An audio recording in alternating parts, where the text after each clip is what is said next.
Hey there, welcome back to the Mondesir critique. In today's 3 and 9, we are going to be discussing the Suicide Squad, Respect, and Free Guy. Let's go. The Suicide Squad, not to be mistaken for 2016's Suicide Squad, follows a team of highly dangerous superhero villains who are forced to work for Viola Davis's Amanda Waller character. Just like the 2016 version, Waller needs to execute a really dangerous mission, and she enlists a whole bunch of villains to do it for her, and if they're successful, she'll shave years off of their sentence or give them some other benefit. In this go around, we have Bloodsport, played by Idris Elba, John Cena's Peacemaker, Margot Robbie and Joel Kinnaman returning as Harley Quinn and Rick Flag, Daniela Melchior as Ratcatcher, David Dastmalchian as Polka Dot Man, and Sylvester Stallone as King Shark. That is a really stacked cast. And you know what? This movie is honestly pretty great. I actually didn't hate the first Suicide Squad. I think it still holds up as a popcorn movie, and I don't think the storyline was that bad. Margot Robbie and Will Smith were definitely the best parts of it. And I also didn't hate Jared Leto's Joker. But I still understand why it's not a well-received movie, and it honestly doesn't come together as a coherent film.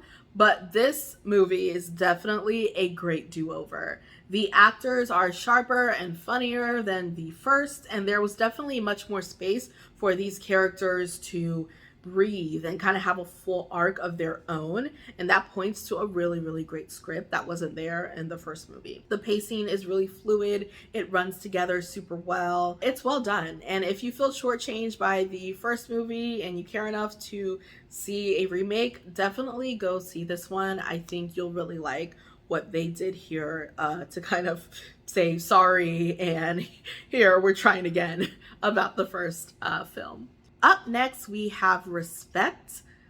This biopic follows the iconic Aretha Franklin, played by Jennifer Hudson, and we watch Franklin from her turbulent childhood to her reaching stardom as a young pastor's daughter, all while trying to find her voice and navigate her career and relationships. While Hudson is pretty good in this movie, this unfortunately is a way too pristine, standard paint-by-numbers biopic that does absolutely nothing for Franklin's legend status. I have only seen one big studio biopic that wasn't merely a retelling of basic background information of a famous person's life that you can find on Wikipedia. It's really hard to give a comprehensive overview of a famous person's entire life filled with poignant moments in 2 hours, yet Hollywood keeps trying for some reason.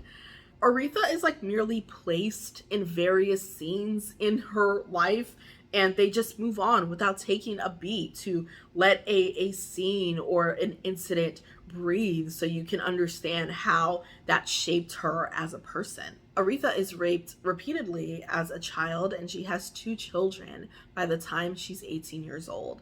And this scene is told in a really heartbreaking flashback, and then you just don't really see anything about that incident anymore. You don't really get to see how exactly it affected her. The movie doesn't do a good job of showing how that really horrific time in her life shaped her into the person she is today. It's just something that happens and they just immediately move on until the next part of her life. There's also a way too long scene where Aretha's abusive husband, played by Marlon Wayans, physically fights a member of her band while Aretha just watches. I really don't understand how she became a background character in her own biopic, but that happens quite a lot in this movie. I feel like there is a way to demonstrate that she often didn't have a say in her life without literally just having her standing there and not really doing anything on screen. It would be so much better if biopics focused on like one specific moment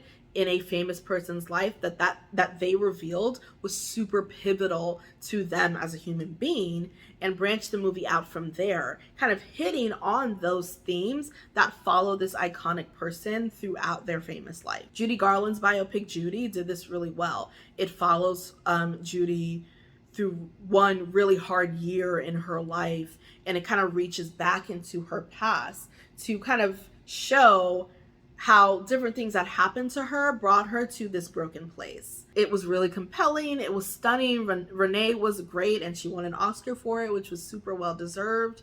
And it was a challenge, I bet, to make. It wasn't an actor running from set piece to set piece, quickly reenacting a moment from a famous person's life and then moving on to the next decade. It just really isn't a special movie.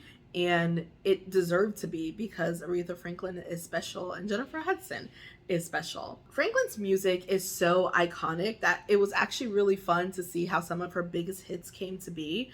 But if you're really interested in hearing Respect, I would say skip this film and log on to Spotify instead. Finally, we have Free Guy, a movie about an NPC, aka a non-player character in a video game that learns he's an NPC and embarks on a journey to see everything that his universe has to offer. There's also another plot revolving around the humans that made this game and the corrupt leaders involved at the top of the gaming industry. I cannot get over how much of this film did not work for me. I am not a gamer whatsoever, so it's possible that I merely was not the audience for this film, but man, I just didn't connect with this at all. It felt like I walked into the middle of a movie and missed a ton of exposition and the reasons why I should care about those characters. That's really all I got. I just didn't respond to anything that was happening on camera. It's a movie telling two different stories that I think could have been really interesting on its own. Like, I wouldn't mind if it was just Ryan Reynolds' NPC character kind of realizing his whole life is a lie and there's more out there, and he wants to kind of like save the other people in the video game to live full lives. And I also wouldn't mind if it was just a separate kind of funny movie about like human, video game creators who are fighting against these mega corporations that are stifling creativity in favor of profit. But I just didn't really like how they meshed the two together. Also, a character says, "What you talking about, Willis?" And I get that he said it to show how out of touch he is with the current world, but it was just really strange to hear that phrase in 2021. Also, I'm honestly a bit over the Ryan Reynolds shtick. I have yet to see a movie from him where he is not being a sarcastic yet charming, generic white male making a million jokes a minute regardless of the circumstances and stakes in the movie that he is in. And I'm just tired of paying him money to watch him do the same character over and over and over again. It's really not worth it anymore, and it's not fun, and I just don't really understand his career that much. I really, really want him to stop making movies and just make a television show.